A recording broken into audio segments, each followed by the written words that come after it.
Hi everyone, this is Shankar Pratap Singh and you are watching SPS Astrology। और मैं आज mushroom का soup P रहा हूँ। तो मशरूम पीने के बाद मैंने सोचा कि चलो आज बनाते हैं Rahu in third house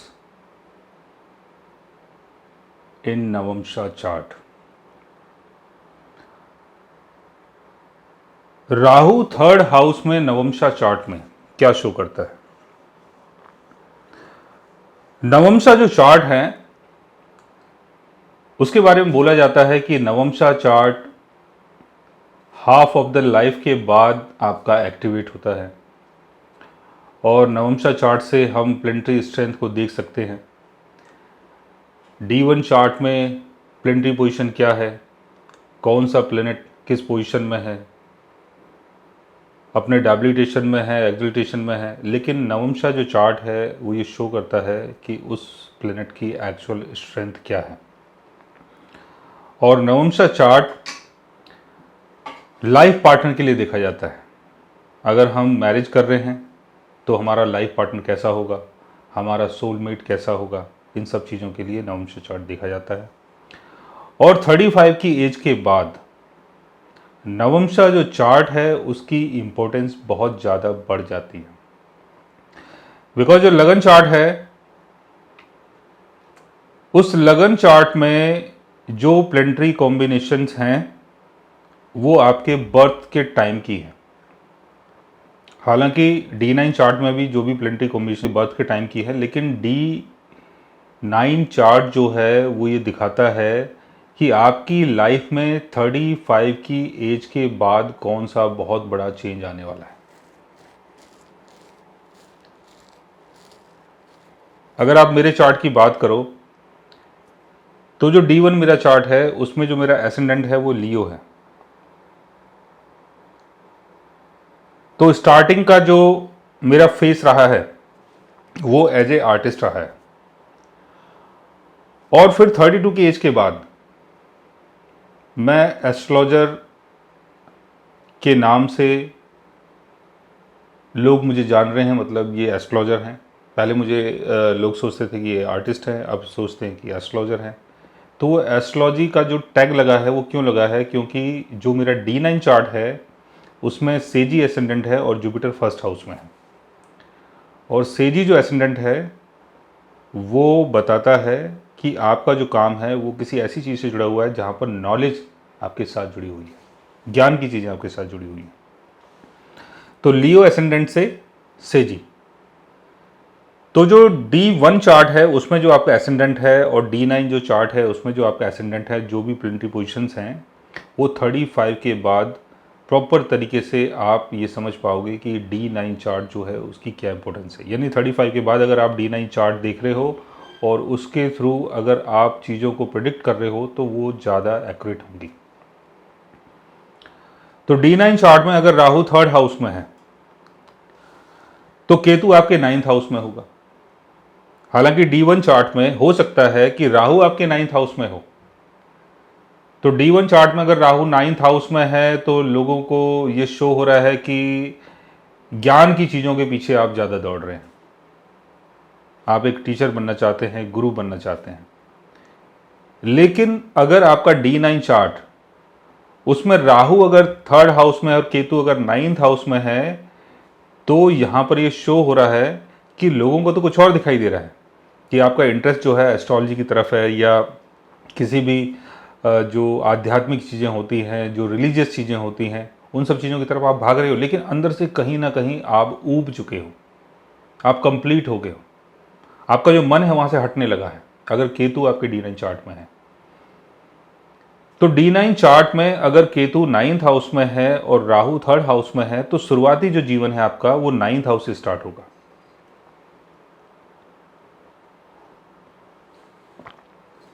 9th house का मतलब क्या हुआ?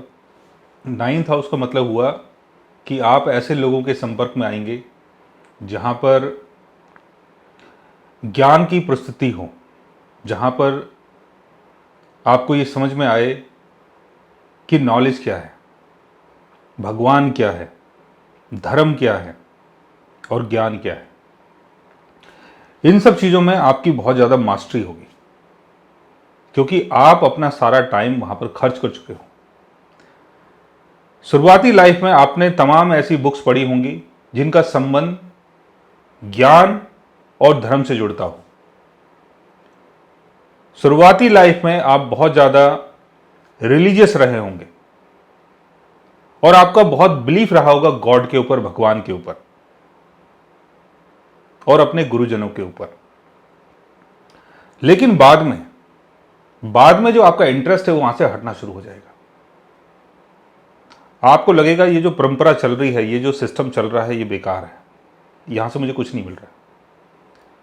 बिकॉज राहु आपके थर्ड हाउस में है और राहु थर्ड हाउस की चीजों को एक्टिवेट करना चाहता है, क्योंकि राहु एक माया को क्रिएट करता है और थर्ड हाउस में अगर राहु है तो जो माया है वो थर्ड हाउस से संबंधित चीजों की होगी। यानी ये हो सकता है कि आगे चल के आप एक अच्छे राइटर बन जाएं, कम्युनिकेटर बन जाएं, शॉर्ट फिल्मों में काम करें, कुछ ब्लॉग्स वगैरह लिखें, अपना जो भी स्किल है उसको डेवलप करें। क्योंकि राहु थर्ड हाउस में है तो थर्ड हाउस जो है वो बहुत ही प्रैक्टिकल हाउस है और नाइन्थ हाउस जो है वो आपका बिलीफ है। जैसे भगवान को बिलीव करते हैं, भगवान को देखा नहीं है लेकिन एक बिलीव भगवान के साथ जुड़ा हुआ है, एक जो हमारा बिलीव है वो गुरु के साथ जुड़ा हुआ है, हमारे धर्म के साथ जुड़ा हुआ है। लेकिन बाद में चल के जो भी आपका विश्वास है, जो भी आपका बिलीफ है इन सब चीज़ों के ऊपर, वो धीरे धीरे करके हटना शुरू हो जाएगा और आप बहुत प्रैक्टिकल पर्सन बनेंगे और आप लाइफ को एक्चुअल में समझ पाएंगे। और थर्ड हाउस रिप्रेजेंट करता है मार्केटिंग को, किसी भी चीज की मार्केटिंग, किसी भी चीज का बिजनेस, किसी भी चीज की प्लानिंग, किसी भी चीज का शेड्यूल तैयार करना, लोगों से बात करना, लोगों से मीटिंग करना, वार्तालाप करना, इन सब चीजों से आप काफी अर्न कर सकते हैं। और अगर थर्ड हाउस में राहु हो और थर्ड हाउस का लॉर्ड अगर अच्छी पोजीशन में हो तो ऐसे लोग बहुत अच्छे सेल्स पर्सन होते हैं। ऐसा इंसान क्या करेगा? ऐसा इंसान ये करेगा कि जैसे ये कप है तो इसकी तमाम क्वालिटीज़ वो आपको बता देगा कि ये देखो कितना थिक है, ये देखो कितना अच्छा है, क्या अच्छी क्वालिटी है, मैं इसको अभी नीचे गिरा के दिखाता हूँ, टूटेगा नहीं।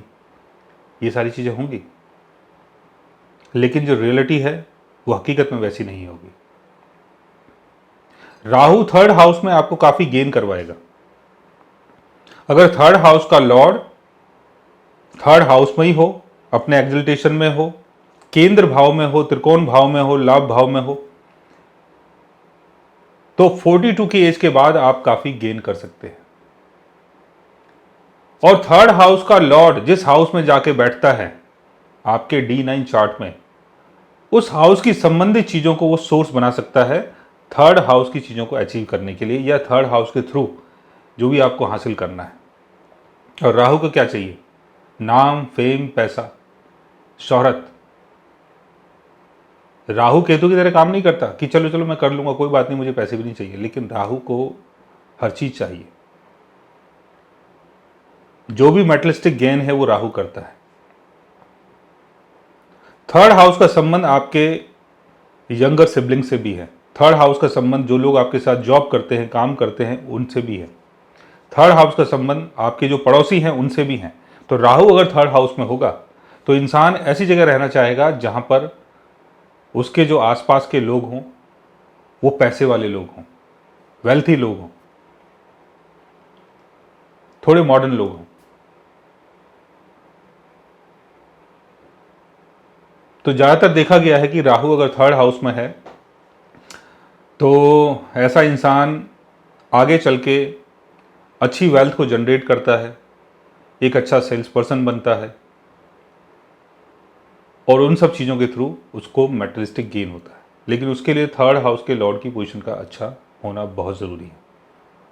और ये सारी चीज़ें होंगी आपकी मैरिज के बाद या जब आपकी एज 35 के आसपास आ जाए। Because third house, sixth house, 10th house और 11th हाउस में राहु बहुत अच्छा काम करता है और 42 की एज के बाद बहुत ज़्यादा अच्छा काम करता है। लेकिन नो डाउट राहु अगर थर्ड हाउस में है तो यहां पर क्या होगा, जो आपका बिलीफ है भगवान के ऊपर, अपनी जितनी भी जो धार्मिक चीज़ें होती हैं उनके ऊपर, धर्म के ऊपर, वहां से जो आपका बिलीफ है वो धीरे धीरे करके हटने लगेगा। और जो आपकी नॉलेज है 9th हाउस से संबंधित, उस नॉलेज को लेके आप थर्ड हाउस की चीज़ों को अचीव करेंगे। ये नहीं कि 9th हाउस की चीज़ें बिल्कुल ही आपने छोड़ दी और थर्ड हाउस में आप सीधे चले गए, ऐसा नहीं है। 9th हाउस की चीज़ें आप यूज़ करोगे, बिकॉज 9th हाउस जो है वो रूट है, वो जड़ है, वो नॉलेज है।